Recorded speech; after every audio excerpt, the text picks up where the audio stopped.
नमस्कार साथियों, मैं हूं कमलेश कुमार सिंह। साथियों, आप सबका मेरे YouTube channel educational technical master में स्वागत है। साथियों, मैं इस चैनल पर एक से बढ़कर एक सरकारी नौकरी से संबंधित वीडियो अपलोड करता हूं। मेरा प्रयास है कि गरीब, बेरोजगार, निर्धन बच्चे एवं बच्चियों को फ्री सरकारी नौकरी में मिल सके। मैं उनके लिए रास्ता दिखाता हूं, उनको मैं गाइड करता हूं कि उन्हें कौन से फॉर्म भरने हैं, कौन सी वैकेंसियाँ निकली हुई है, जिसे देखकर वो फॉर्म को भरकर सरकारी नौकरी पा सके। साथियों, मेरा प्रयास यही है कि उन निर्धन बच्चों, उन निर्धन युवतियों को कोई पैसा नहीं देना पड़े, केवल उनको आवेदन शुल्क देना है। उसको भरकर आप निःशुल्क परीक्षा पास करके सरकारी नौकरी पा सकें। साथियों, मैंने इस प्रतियोगी परीक्षा की तैयारी करने से संबंधित भी एक चैनल बनाया है जिसका नाम है एग्ज़ाम GK 2M। उसे भी आप सब्सक्राइब कर लीजिए। अपने दोस्तों पे से आप चाहें तो सब्सक्राइब करा सकते हैं। यदि आपको लगता है कि आपके लिए फ़ायदेमंद है तो आप ज़रूर से सब्सक्राइब करिए। साथियों, आप मेरे YouTube चैनल पर बने रहिए। मैं आपके लिए एक से बढ़कर एक सरकारी नौकरी संबंधित वीडियो लाता रहूँगा। तो साथियों, बिना देर किए हुए चलिए वीडियो को आगे शुरू करते हैं।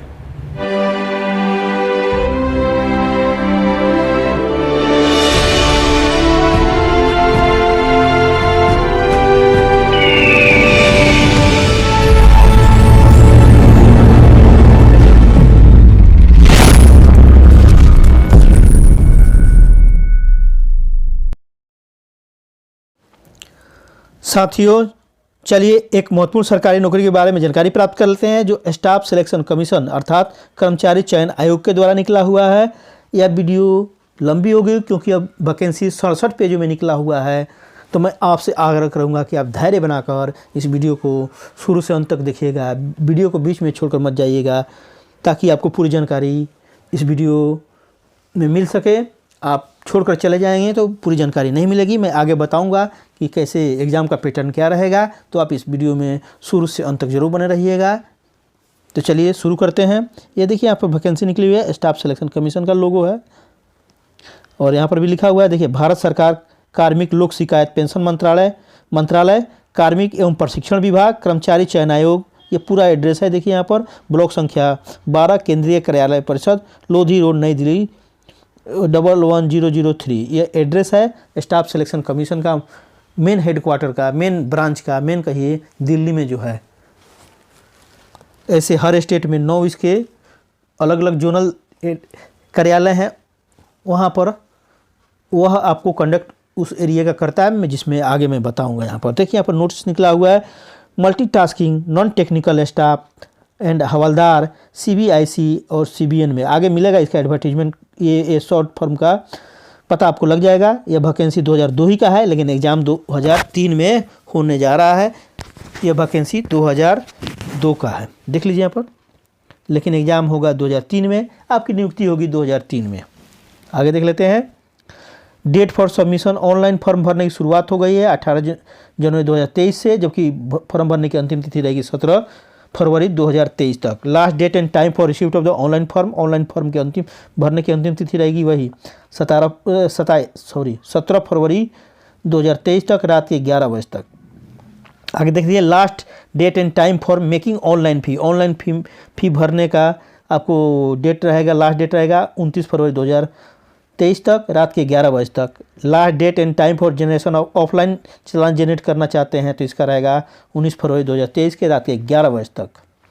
आगे देख लेते हैं, last date for payment through चालान के द्वारा फॉर्म, जैसे during working hours of bank के जिस दिन में कार्यशील है, जैसे संडे को नहीं है लेकिन जिस दिन चालू रहेगा, तो आपको 20 फरवरी 2023 तक आप इसका भर सकते हैं चालान के द्वारा, बैंक के चालान के द्वारा। अब देखिए, आपको फॉर्म में कोई मिस्टेक हो गई या कोई गलती हो गया है तो उसका करेक्शन करा सकते हैं। देखिए, वो करेक्शन कराने का भी डेट है यहाँ पर, date of window for application for correction online payment correction. अगर ऑनलाइन पर पेमेंट करेक्शन चार्जेज में कुछ मिस्टेक हो गया है तो उसको भी आप करेक्शन करा सकते हैं। कब से कब करा सकते हैं? 23 फरवरी 2023 से 24 फरवरी 2023 तक रात के 11 बजे तक आपको 2 दिन समय मिलेगा। तो मैं आपसे बोलूँगा कि आप सही सही फॉर्म भरिए। सही सही फॉर्म तभी आप भर पाएंगे जब इस वीडियो को पूरा देखेंगे, पूरी जानकारी हो जाएगी अच्छी तरह, तो निश्चित रूप से आपसे गलती नहीं होगी। तो इस वीडियो को लास्ट तक ज़रूर देखिएगा। देखिए एग्ज़ाम है, एग्ज़ाम कंप्यूटर बेस्ड एग्ज़ाम जो होगा वह शेड्यूल है अप्रैल 2023 में होने की संभावना है। आपको तैयारी करने के 4-5 महीने अच्छी तरह से मिल जाएंगे। आप जमकर तैयारी करेंगे तो आपको यह परीक्षा पास करना काफ़ी आसान हो जाएगा। यहाँ पर देखिए डिटेल्स में लिखा हुआ है, लेकिन मैं मेन पढ़ते जा रहा हूँ। देखिए मल्टीटास्क स्टाफ के लिए हुआ, नॉन टेक्निकल स्टाफ 7वें वेतन आयोग के लेवल 1 के अनुसार यहाँ पर वेतनमान मिलेगा। यहाँ पर लिखा भी है आगे, देखिए 7 पे कमीशन लिखा हुआ है, यहाँ पर लिखा हुआ है। ग्रुप सी का पद है, नॉन गजेटेड पोस्ट है, ध्यान देखिएगा, नॉन मिनिस्ट्रियल पद है। ये कहाँ कहाँ पोस्टिंग होगी देखिए यहाँ पर लिखा हुआ है, non ministerial post in various constitutional body. यहाँ पर लिखा, पहले ये देख लीजिए, यहाँ पर मिनिस्ट्रीज में होगा, मंत्रालय में होगा, बहुत से डिपार्टमेंट है सरकार के, उसमें होंगे, ऑफिस में होंगे, गवर्नमेंट ऑफ इंडिया के ऑफिसेज में होंगे, और various constitutional body, statutory body, संवैधानिक बॉडी, ये सब स्टैट्यूटरी बॉडी, ट्रिब्यूनल वगैरह में आपकी पोस्टिंग होगी। यहाँ पर स्टेट सरकार में, चाहे यूनियन टेरिटरी में, केंद्र शासित प्रदेश और अन्य राज्यों में भी आपकी इसी के द्वारा पोस्टिंग होगी।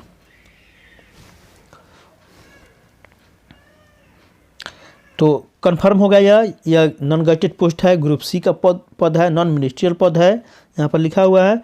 और देखिए आगे देखिए, non ministerial post in central board of income tax, जो आप देख रहे थे मिल रहा था CBIN, इसका फुल फॉर्म यहाँ पर मिल गया CBIN का। CBIN का फुल फॉर्म है central board of indirect taxes. और देखिए एंड आगे कोड मिला था आपको, क्या मिला था, सेंट्रल ब्यूरो ऑफ नारकोटिक्स, इसका है CBN, ये यहाँ पर है लिखा हुआ है, आप देख सकते हैं। इसमें आपको रेवेन्यू डिपार्टमेंट में आपकी डिपार्टमेंट ऑफ रेवेन्यू लिखा है, मिनिस्ट्री ऑफ फाइनेंस में यहाँ पर आपकी नियुक्ति होने वाली है। काफ़ी अच्छा पद है यह, आप इसको देख लीजिए, समझते हो तो समझ सकते हैं। यहाँ पर देखिए टेंटेटिव पोस्ट वैकेंसी कितनी है, लगभग MTS के लिए मल्टीटास्किंग स्टाफ के लिए है 10,880 है देखिए, और हवलदार के लिए है CBIC और CBN में 529। इस प्रकार टोटल पद हो जा रहा है 11,409 पद, 409 टोटल वैकेंसी 11,409 की है। काफ़ी बम्पर वैकेंसी है, और बाद में भी वैकेंसी जुड़ते रहते हैं जब तक कि फाइनल रिजल्ट नहीं निकल जाता है। इस प्रकार वैकेंसी बढ़ने ही की संभावना है, घटती नहीं है, बढ़ जाती है, जैसा कि आप जानते भी होंगे। यहाँ रिजर्वेशन मिलेगा आपको, schedule caste, schedule tribe, OBC को, PWD विकलांग को, और भूतपूर्व सैनिकों को भी मिलेगा। विकलांगता का क्या रूल रहेगा, कैसे रहेगा, विकलांग यहाँ पर देख सकते हैं। अगर आप विकलांग हैं तो ये पूरा आप पढ़ लीजिए, समझ लीजिए ये कैसे, कौन कौन से क्राइटेरिया है इसके लिए। आगे थोड़ा देख लेते हैं, एब्रीविएशन इसमें जो यूज होता है उसके बारे में यहाँ लिखा है, जो अभी आवश्यकता नहीं है। यहाँ पर देख लेते हैं नेशनलिटी एंड सिटीजनशिप, ये देख लेते हैं नागरिकता में क्या रहेगा, भारत का नागरिक होना चाहिए, चाहे नेपाल का होना चाहिए, भूटान का होना चाहिए, चाहे तिब्बत से रिफ्यूजी हैं जो आकर परमानेंट बस गए हैं। कब से बस गए हैं, 1 जनवरी 1962 से बसे हुए हैं, तो उन्हें भी ये फॉर्म भरने को दिया गया है। और भी देख लीजिए यहाँ पर देखिए, a person from Indian origin who migrated from Pakistan, जो पाकिस्तान से माइग्रेट किया है, आया है, बर्मा से आया है, श्रीलंका से, ईस्ट अफ्रीका कंट्री जैसे Kenya, Uganda, United Republic of Tanzania से आया है, जामीबिया से आया है, मलावी से आया है, जायरे से आया है, इथोपिया से आया है, वियतनाम से आया है, तो उससे भी आया, और भारत में परमानेंट यहाँ पर रह रहा है देखिए यहाँ पर, तो उससे भी भरने का ये फॉर्म अधिकार है। वो अभी इस फॉर्म को भर सकता है, महिला और पुरुष दोनों इस फॉर्म को भर सकते हैं, चिंता की कोई बात नहीं है। एज लिमिट देख लेते हैं। एज लिमिट देखिए, एज की आपकी गणना 1 जनवरी 2023 को होगी। कन्फर्म हो गया, आपकी एज की गणना 1 जनवरी 2023 को होगी। अब देख लीजिए 2 तरह के पद हैं यहाँ पर, तो दोनों के लिए अलग अलग एज मांगा गया है। देखिए 18 to 25 मैंने 18 से 25 वर्ष किसको मांगा गया है, अर्थात ये मांगा है MTS के लिए और हवलदार के लिए। अर्थात यहाँ जन्म तिथि का भी चर्चा किया गया कि 1 जनवरी 1998 से पहले नहीं होना चाहिए जन्म तिथि, और 1 जनवरी 2005 के बाद नहीं होना चाहिए आपका जन्म तिथि। अगर जन्म तिथि के हिसाब से आप देखिए तो इसके बीच में होना चाहिए। और देखिए 1827 मांगा गया है CBIC डिपार्टमेंट के लिए, फ्यू पोस्ट ऑफ MTS के लिए भी, कुछ पद MTS के लिए भी मांगा गया है 18 से 27 वर्ष। देखिए, अर्थात कैंडिडेट का जो डेट ऑफ बर्थ 1 जनवरी 1996 से पहले नहीं होना चाहिए और 1 जनवरी 2005 के बाद नहीं होना चाहिए। हालांकि अधिकतम आयु में सरकार के नियमानुसार छूट है। शेड्यूल कास्ट शेड्यूल ट्राइब को यहाँ पर देखिए 5 साल की छूट दी गई है, 5 साल की छूट है। OBC को 3 साल का छूट है। विकलांग को अनरिजर्व में 10 साल का छूट है। विकलांग अगर OBC में आते हैं तो 13 साल का छूट है। विकलांग अगर शेड्यूल कास्ट में आते हैं तो 15 साल का छूट है। एक सर्विसमैन के लिए भी यहाँ पर छूट का प्रावधान किया गया है जो आर्मी नेवी से नौकरी करके शॉर्ट सर्विस करके आए हैं, और अगर वो फॉर्म भरना चाहते हैं तो वह भी भर सकते हैं। यहाँ पर देखिए डिफेंस पर्सनल के लिए यहाँ पर दिया हुआ है कितना छूट उन्हें अधिकतम आयु में मिलेगा। यदि आप एक सर्विसमैन हैं तो आप कृपया इसे ज़रूर देख लीजिए, समझ लीजिए, पढ़ लीजिए, अच्छी तरह से पढ़ लीजिए। चलिए आगे देख लेते हैं, जल्दी जल्दी देख लेते हैं क्योंकि वीडियो काफ़ी लंबी हो जाएगी। आप तो पूरा देखेंगे नहीं वीडियो को, इसलिए जल्दी जल्दी देख लेते हैं। जो इम्पोर्टेंट है, एग्ज़ाम से संबंधित है, ये आप सब अपने से पढ़ लीजिए। धीरे धीरे करके आप पढ़ लीजिए। जो मैं एग्ज़ाम से संबंधित है आपके लिए ज़रूरी है मेरे हिसाब से।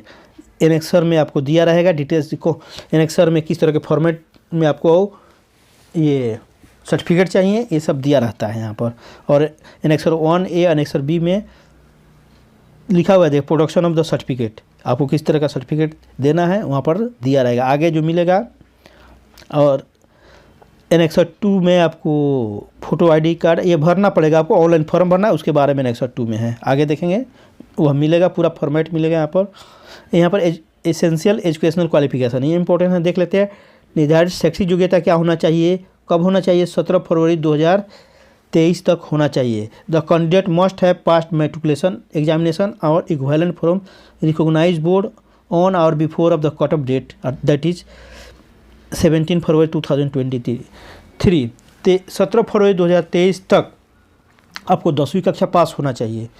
और इक्विवेलेंट का मतलब होता है, मान लीजिए आपने संस्कृत बोर्ड से पास किया है तो संस्कृत बोर्ड में 10वीं के बराबर कौन सा बोर्ड है, अगर वह भी पास किए हैं वो भी मान्य है। आपने उर्दू फारसी से किया है और 10वीं में उसका क्या बोर्ड है, उर्दू फारसी में, अगर वह परीक्षा आपने पास किया है 10वीं का वहाँ से, तो भी आप इस फॉर्म को भर सकते हैं। इक्विवेलेंट का मतलब यही होता है, तो आप समझ गए होंगे। अगर कोई दिक्कत है तो मेरे से आप पूछ सकते हैं कमेंट करके। तो यह देख लीजिए यहाँ पर दिया हुआ है, यहाँ पर एक चीज़ दिया रहता है ये डिस्टेंस एजुकेशन के बारे में, इसे भी आप चाहें तो आप पढ़ सकते हैं, देख सकते हैं, यहाँ पर दिया रहता है। थोड़ा नीचे करके दिखाया था आपको, ओपन यूनिवर्सिटी और डिस्टेंस लर्निंग के बारे में यहाँ पर दिया है। अगर आप ऐसा किए हैं तो आप इसको देख सकते हैं। अगर आप रेगुलर से किए हैं तो कोई दिक्कत ही नहीं है, नहीं तो उसके लिए यहाँ पर लिखा हुआ है।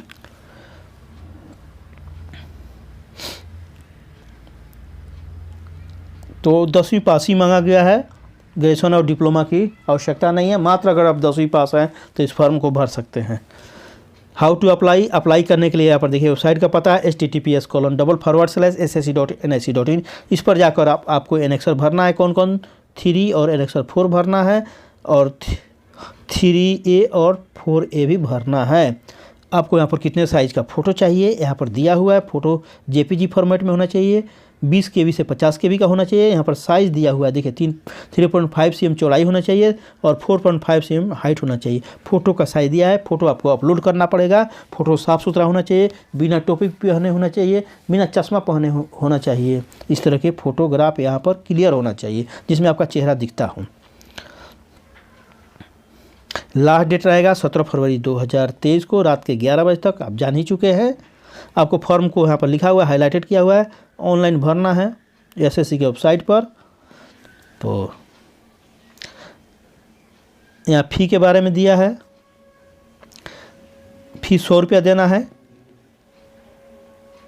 वोमेन। चलिए परीक्षा शुल्क के बारे में जानकारी प्राप्त कर लेते हैं। यहाँ पर आप देखेंगे कि परीक्षा शुल्क के रूप में 100 रुपया देना है, लेकिन महिला उम्मीदवार को, शेड्यूल कास्ट, शेड्यूल ट्राइब को, विकलांग को और एक सर्विसमैन को फ़ी नहीं देना है। आप Bhim UPI net banking, visa, master card, रुपए, क्रेडिट कार्ड, डेबिट कार्ड के माध्यम से आप फ़ी को दे सकते हैं। SBI के ब्रांच द्वारा चालान से भी दे सकते हैं। फ़ी आप 29 फरवरी 2023 तक रात के 23 बजे तक भर सकते हैं। चालान के द्वारा यहाँ पर दिया है 20 फरवरी 2023 तक भर सकते हैं। तो आप देख लीजिए आप किस माध्यम से फ़ी को भर रहे हैं। मैं कहूँगा कि आप फ़ी ऑनलाइन भर दीजिए।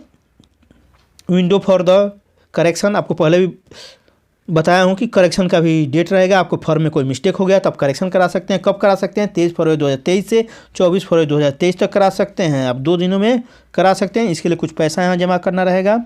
देखिए लिखा होगा कि पैसे के बारे में 200 रुपये आपको जमा करना है पहले टाइम में, और दूसरा टाइम में करा रहे हैं तो 500 रुपये यहाँ पर जमा करना पड़ेगा। तो आप देख लीजिए, पढ़ लीजिए, समझ लीजिए, भी चीज़ पढ़ लीजिए। आगे देख लेते हैं ज़रा जल्दी जल्दी। 67 पेज का वैकेंसी है। सेंटर कहाँ कहाँ रहेगा देख लीजिए आप। जो SSC है, स्टाफ सिलेक्शन कमीशन का 9 जोन है, जैसे यहाँ पर लिखा हुआ है, दिखा देता हूँ। सेंट्रल रीजन में बिहार और यूपी आता है, तो ये सेंटर है उसके लिए। एग्जाम सेंटर रहेंगे भागलपुर, मुजफ्फरपुर, पटना, पूर्णिया, आगरा, गोरखपुर, कानपुर। ये ईस्ट रीजन का है, सेंट्रल रीजन का है। और इसका एड्रेस है प्रयागराज में। इसका एक SSC का ब्रांच ऑफिस है, कहीं रीजनल ऑफिस जिसे बोलते हैं, यह रीजनल ऑफिस है। देखिए रीजनल ऑफिस है, CR भी लिखा हुआ है, प्रयागराज में है। तो ये इसके द्वारा इधर के एग्ज़ाम का एक तरह से कंट्रोलिंग होता है। इसके वेबसाइट का पता भी दिया है। इस तरह हर राज्य के लिए, जैसे आप ईस्टर्न रीजन है, ईस्टर्न रीजन में कौन कौन आएगा? अंडमान निकोबार द्वीप आइलैंड, झारखंड का है, उड़ीसा का है, सिक्किम का है, वेस्ट बंगाल। यहाँ पर देखिए, देख सकते हैं ये सेंटर है सब, और ये उसका ऑफिस है का रीजनल ऑफिस का एड्रेस यहाँ पर दिया हुआ है, कोलकाता में है। तो इस प्रकार आप ये देख पाएंगे या आपका कहाँ से लगभग कंट्रोलिंग हम कह सकते हैं, किस रीजनल ऑफिस में से आपका एग्ज़ाम होगा। तो ये देख सकते हैं, सब दिया है यहाँ पर, देख लीजिए आप, देख सकते हैं पूरा नॉर्दर्न रीजन, नॉर्थ वेस्टर्न सब रीजन, साउदर्न रीजन दिया हुआ है। वेस्टर्न रीजन में मुंबई आता है, दादरा नगर हवेली आता है, दमन दीव आता है, गोवा जाता है, और गुजरात आता है, और महाराष्ट्र पूरा आ जाता है। इसमें सेंटर यहाँ पर दिया है, देखिए पणजी, अहमदाबाद, आनंद, गांधीनगर, मेहसाना, राजकोट, सूरत, बड़ोदरा, जलगांव, औरंगाबाद, मुंबई, नागपुर, नांदेड़, नासिक, पुणे, ये देखिए।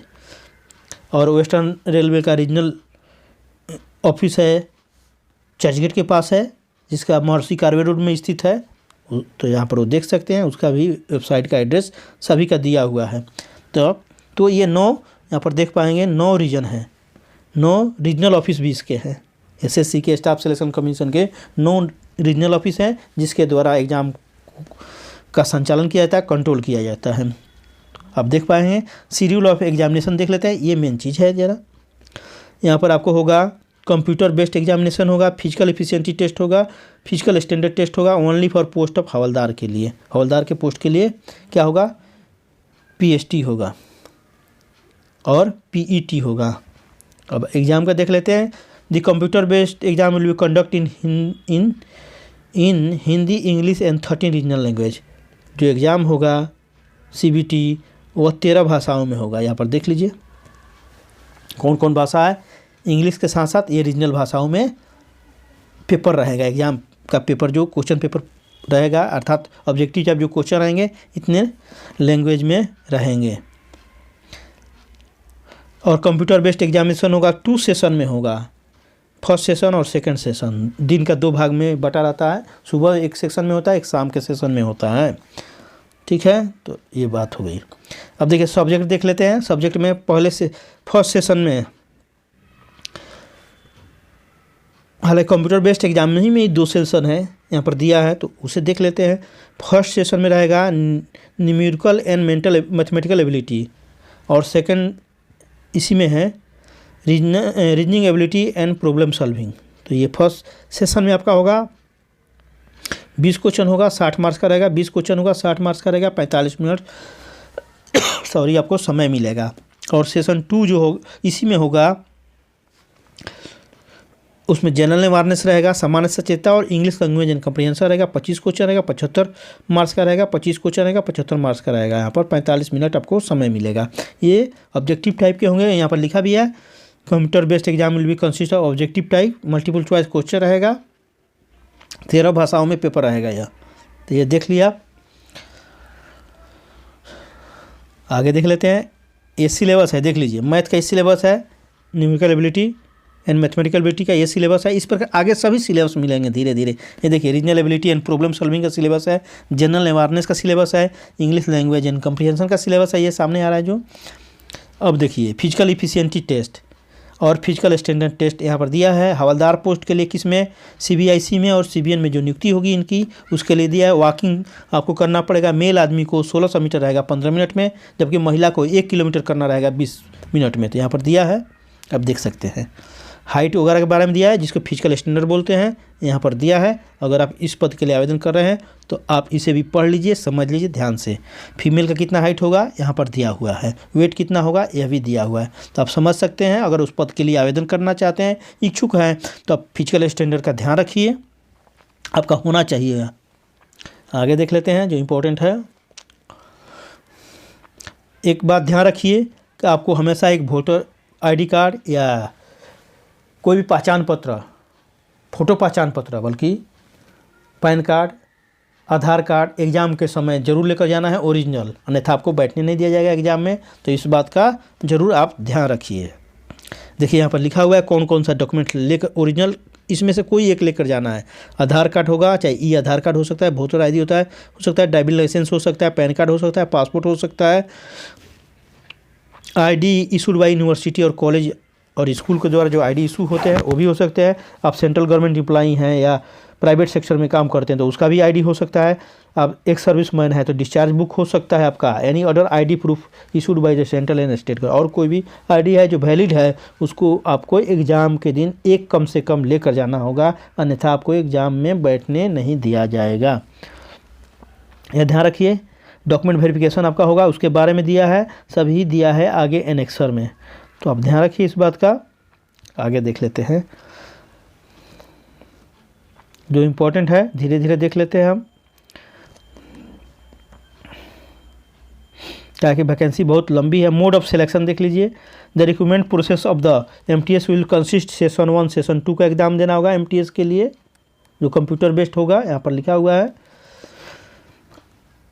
देखिए, the performance of the candidate, ये इंपॉर्टेंट है, in session 1 will be evaluated first and performance in session second will be evaluated only if candidate qualify in first. अगर आप पहले सेशन में क्वालिफाई करते हैं तो तभी आपका सेकंड सेशन का पेपर चेक किया जाएगा, अन्यथा नहीं किया जाएगा। अर्थात पहले सेशन में आपको क्वालिफाई करना जरूरी है, तभी आपका सेकंड सेशन का पेपर चेक होगा। देखिए, मिनिमम फर्स्ट सेशन में और सेकंड सेशन में आपको कितने मार्क्स आना चाहिए। सामान्य के लिए कम से कम 30% लाना है, अधिक से अधिक जितना हो लाना ही है, अधिक से अधिक, ताकि आपका सिलेक्शन हो। OBC और EWS के लिए 25% कम से कम लाना है। ऑल अदर कैटेगरी के लिए 20% कम से कम लाना है। अधिक से अधिक जितना लाइए, 100 में 100 लाइए तो और अच्छा है, आपका सिलेक्शन पूरा पक्का रहेगा। आगे देख लेते हैं जो इम्पोर्टेंट है, तो आप देख लिए कितना क्वालिफाइंग मार्क्स है, अधिक से अधिक मार्क्स लाना है ताकि आपका मेरिट लिस्ट में आपका नाम आ सके। अब कोई टाई हो जाता है, 2 आदमी का मार्क्स सेम आ जाता है, तो उसके लिए दिया है यहाँ पर टाई को कैसे ब्रेक किया जाएगा। अगर आप दोषी पाए जाते तो उसके लिए यहाँ पर दिया है कि आपको सज़ा मिलेगी। तो यह कोई आवश्यकता नहीं अभी देखने की, जो इम्पोर्टेंट है देख लेते हैं। ये फॉर्म भरने का, देखिए यहाँ पर आया ये फॉर्म भरने का, ये आराम से आप पढ़िए। ये सब ये जो अभी आ रहा है, यह सब आपको इम्पोर्टेंट है, यह पढ़ सकते हैं। देखिए ये सब दिया है। अब देखिए, इस तरह के आपको सर्टिफिकेट देने पड़ेंगे। फिजिकल जो लिखने में सक्षम नहीं है वो स्क्राइब के लिए ऐसा देंगे फॉर्मेट पर बनवाकर।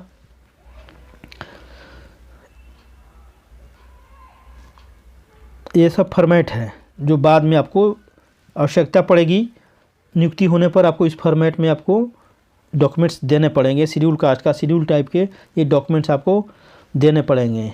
यहाँ पर एनेक्सर 3, हाँ ये देखते हैं, इंपॉर्टेंट है एनेक्सर 3। इसमें फॉर्म कैसे भरना है, इसमें 2 पार्ट रहेंगे। पहला रहेगा 1 टाइम रजिस्ट्रेशन और दूसरा में रहेगा, दूसरे पार्ट में इसमें फॉर्म को फिलअप करिएगा, उसमें डिटेल्स आपका अपना भरना रहेगा। 1 टाइम रजिस्ट्रेशन है, आपको एक OTP आएगा, आपको एक यहाँ पर OTP आएगा आपके वैलिड मोबाइल नंबर पर, ईमेल पर आएगा, और आपको ओरिजिनल एक फ़ोटो यहाँ पर voter ID card, photo ID card upload करना रहेगा यहाँ पर, जो बाद में ज़रूरत पड़ेगी, यहाँ पर दिया है रिक्वायर्ड रहेगा, यहाँ पर लिखा है। तो वन टाइम रजिस्ट्रेशन कैसे करेंगे, इस पर यहाँ पर SSC के वेबसाइट पर जाकर आपको रजिस्ट्रेशन करना पड़ेगा, https:// है बल्कि ssc.nic.in, इस पर जाकर आपको पहले रजिस्ट्रेशन करना पड़ेगा, और दूसरे पार्ट में आपको पूरा डिटेल्स आपका भरना पड़ेगा। सेकेंड पार्ट में इसमें वन टाइम जब आपका रजिस्ट्रेशन हो जाएगा, OTP आ जाएगा, तो फिर लॉगिन करके आपको ये फॉर्म भरना है। देखिए फॉर्म यहाँ भरना शुरू हो जाएगा, यह बताया गया है। जेंडर भरना है, सीरियल नंबर 8 में लेवल ऑफ एजुकेशनल क्वालिफिकेशन भरना है, सीरियल नंबर 9 यहाँ पर लिखा हुआ है, देख सकते हैं यहाँ पर दिया है सब। मोबाइल नंबर भरना है, OTP वन टाइम पासवर्ड भरना है, यहाँ पर दिया गया है। यह भरना है सीरियल नंबर 15 में, इसी तरह भरना है आपको, देख पा रहे हैं। अब देखिए दूसरा एनेक्सर इसमें जो रहेगा 3rd A, उसमें इस तरह का फॉर्मेट आएगा, आपको पूरा डिटेल्स आपका पर्सनल डिटेल्स भरना पड़ेगा। जैसे do you have Aadhaar card, तो नो कर दिया किसी ने तो यस कर सकते हैं, आपके पास आए तो। आधार कार्ड नंबर यहाँ डालना होगा, यहाँ वेरीफाई आधार नंबर यहाँ पर एक बार और डालना होगा। टाइप ऑफ ID, तो आधार कार्ड इसने नो लिखा है, इसलिए यहाँ पर ड्राइविंग लाइसेंस दिया है इसने, इसलिए नो लिखा है। तो ID नंबर दे सकते हैं, नेम देना है यहाँ पर, वेरीफाई नेम दोबारा देना है, आपने नाम चेंज किया क्या है, ऐसा फॉर्म को पूरा ये भरना है। काफ़ी लंबा इसका फॉर्म रहता है, ये देखिए पूरा फॉर्म भरना है इसमें। आप धीरे धीरे भर सकते हैं, इसको देख कर आप फॉर्म अपना भी खोल कर रखिए मोबाइल में, और देख कर भर सकते हैं। एनेक्सर 3rd A का ही चल रहा है, आप कैटेगरी कौन है, नेशनलिटी क्या है, पूरा यह फॉर्म लंबा फॉर्म है, ये पूरा बहुत SSC का। और यहाँ पर आई एग्री पर टिक लगाकर यहाँ पर टिक लगाना है, और तब यहाँ पर फिनिश टू सबमिट आपको करना है। उसके बाद इसका एक प्रिंट आउट भी ले लेना है, ताकि जब आपकी नियुक्ति होगी तो उस समय मांगा जाएगा आपने क्या फॉर्म भरा है, आपको भी याद रहेगा कौन सा आपने इन्फॉर्मेशन दिया है। और पार्ट 2 में भी फिर भरना, देखिए पार्ट 2 है, इसमें भी एनेक्सर 4 में भी आपको डिटेल्स भरना पड़ेगा पूरा। ये देखिए सीरियल नंबर 15, 16, 17 सीरियल आगे मिलेंगे, इसको भरना पड़ेगा आपको। 21, 22 में आपको भरना पड़ेगा डिटेल्स, उसमें लिखा रहेगा क्या भरना है, कोई दिक्कत नहीं होता। इसका देखिए यहाँ पर लिखा हुआ है, कैंडिडेट नाम है आएगा, फादर नेम आएगा, मदर नेम आएगा, यहाँ पर डेट ऑफ बर्थ है, यहाँ पर दिया है, एज कितना आएगा, जेंडर क्या है आपका, कैटेगरी क्या है, पूरा यहाँ पर डिटेल्स। ये धीरे धीरे आप पढ़ कर देख कर आराम से भर पाएंगे, कोई दिक्कत नहीं होती है फॉर्म भरने में, क्योंकि फॉर्म का यहाँ पर सैंपल दिया रहता है भर कर, सैंपल दिया रहता है भर कर यहाँ पर दिया रहता है। देखिए ये स्टेट कोड्स है, कोड मांगता है, इसके लिए यहाँ पर दिया हुआ है। ये प्रेफरेंस ऑफ स्टेट भर सकते हैं आप, किस स्टेट में काम करना चाहते हैं, यहाँ पर दिया हुआ है यस। तो इस प्रकार फॉर्म को धीरे धीरे देखकर आप भर लीजिए और सबमिट करके इसका भी प्रिंट निकाल लीजिए। यहाँ पर देखिए एक कैप्चा भी भरना रहेगा यहाँ पर, तब यहाँ पर आपको क्लोज करना पड़ेगा, अन्यथा नहीं कर पाएंगे आप सबमिट फाइनली। ये देखिए फोटोग्राफ इस तरह होना चाहिए, फोटोग्राफ इस तरह होना चाहिए, इस तरह नहीं होना चाहिए, इस तरह नहीं होना चाहिए। इसने लिखा है एग्जाम्पल, देख लीजिए, ऐसे नहीं होना चाहिए, धुंधला नहीं होना चाहिए, इस तरह का उल्टा नहीं होना चाहिए। तो ये दिया हुआ है। आगे देखिए ये सब आपको फॉर्मेट्स है जो लगेंगे बाद में सिलेक्शन होने के बाद, ऐसा आपको मांगा जाएगा। तो ये अभी आवश्यकता नहीं है इसकी, ऐसा फॉर्मेट आपको मांगा जाएगा, इस तरह के फॉर्मेट। जिस आप शेड्यूल कास्ट रहेंगे तो शेड्यूल कास्ट का, OBC रहेंगे तो OBC का, EWS है तो EWS का, भूतपूर्व सैनिक है तो उनको लगेगा। तो इस तरह के सर्टिफिकेट्स लगेंगे जो अभी देखना आवश्यक नहीं है, आप बनवा कर रख सकते हैं। यदि डिसेबिलिटी का है, जो विकलांग है उसके लिए है सर्टिफिकेट्स। ये इस तरह इसी फॉर्मेट पर बनाना रहता है, इसको आप डाउनलोड करके बनवा सकते हैं या टाइप करके इसी तरह आपको बनवाना होगा। तो देखिए यहाँ पर ये देखिए लैंग्वेज फॉर एक कंप्यूटर बेस्ड एग्जाम, आपको एक लैंग्वेज भरना पड़ेगा कि किस लैंग्वेज में आप जो ऑब्जेक्टिव एग्ज़ाम होगा वो देंगे। जैसे हिंदी में देंगे कि इंग्लिश में देंगे, आसामी में देंगे, बंगाली, गुजराती, कन्नड़ा, कोंकणी, मलयालम, मणिपुरी, मराठी, उड़िया, पंजाबी, तमिल, तेलुगु, उर्दू, इतने में आपको वहाँ पर भरना पड़ेगा, कोड भरना पड़ेगा। यहाँ पर कोड दिया है वह भरना पड़ेगा फॉर्म में। तो यह बात समझ गए आप। ये जुरिस्डिक्शन के बारे में दिया है, उतना भी आवश्यकता नहीं है देखने की यहाँ पर। हाँ, ये अगर कोड भरना पड़े तो आप भर सकते हैं फॉर्म में। ये पोस्ट है और किस स्टेट के लिए क्या कोड है, यहाँ पर कोड दिया है सब। तो इसकी भी आवश्यकता अगर फॉर्म भरने में पड़ती है तो आप यहाँ से देखकर आप इसको भर लीजिए, ये दिया हुआ है। सब चीज़ एसएससी के सब डिटेल्स दिया रहता है। और वैकेंसी यहाँ पर दिया है, वैकेंसी के बारे में यहाँ पर दिया है, कहाँ पर कितना वैकेंसी है पूरा दिया है पर। इसको आप स्टडी कर लीजिए, किधर ज़्यादा वैकेंसी है, कहाँ पर कम वैकेंसी है। आप ये हवलदार वाला दिया है वैकेंसी के बारे में यहाँ पर। तो यह काफ़ी लंबा चौड़ा विज्ञापन है, जैसे कि आप देख सकते हैं 67 पेज का है। तो साथियों, मुझे आशा है कि यह आपको फॉर्म भरने में सहायता करेगा और आपको नौकरी दिलाने में सहायता करेगा। आपसे मेरा विशेष हाथ जोड़कर आग्रह है कि आप इस वीडियो को अधिक से अधिक शेयर करिए। यदि आप मेरे यूट्यूब चैनल पर नए हैं तो कृपया मेरे चैनल को जरूर सब्सक्राइब कर लीजिए। अपने बेरोजगार दोस्तों, भाई एवं बहनों एवं संबंधियों से भी सब्सक्राइब कराइए जो नौकरी की तलाश में इधर उधर भटक रहे हैं, ताकि उन्हें भी नौकरी इस वीडियो की सहायता से, मेरे चैनल के सहायता से बिल्कुल निःशुल्क मिल सके। मेरा प्रयास यही है, मैं बार बार यही बोल रहा हूँ। तो आप मेरे चैनल को अधिक से अधिक सब्सक्राइब कराइए ताकि मेरा भी हेल्प हो सके और मैं फ्यूचर में आप सबका भी हेल्प कर सकूँ। मेरा उद्देश्य है कि अगर मेरा चैनल मोनेटाइज हो जाता है तो आपको कुछ किताब दूँ, रीजनिंग, मैथ, इंग्लिश का किताब दूँ, जैसे लूसेंट हो गए, रीजनिंग के किताब हो गए, मैथ के हो गए। तो मेरा चैनल सब्सक्राइब होगा तभी तो मैं आपका हेल्प कर पाऊँगा। मेरा वॉच आवर पूरा नहीं हो रहा है, 4000 घंटे चाहिए, वो भी नहीं पूरे हुए हैं 1 साल में, 1 साल से ज़्यादा हो गए हैं। तो मुझे आशा है कि अब मेरा वीडियो पूरा से पूरा देखेंगे, अधिक से अधिक से बच्चों से दिखलवाएंगे ताकि मेरा वॉच आवर भी पूरा हो जाए और मैं भी आगे बढ़ूं और मैं आपको भी सहायता कर सकूं। तो साथियों, आपने इतना लंबा वीडियो धैर्य बनाकर शुरू से अंत तक देखा, इसके लिए मैं आप सबको धन्यवाद देता हूं, आप सबकी कृतज्ञता व्यक्त करता हूं। तो साथियों, फिर मिलते हैं इसी तरह के एक वीडियो के साथ। तब तक के लिए जय हिंद, जय भारत। यदि आपको कोई तकलीफ़ है तो इसमें ज़रूर कमेंट करिए। मेरे वीडियो को लाइक और शेयर ज़रूर करिए, अधिक से अधिक करिए ताकि मैं भी आगे बढ़ सकूँ।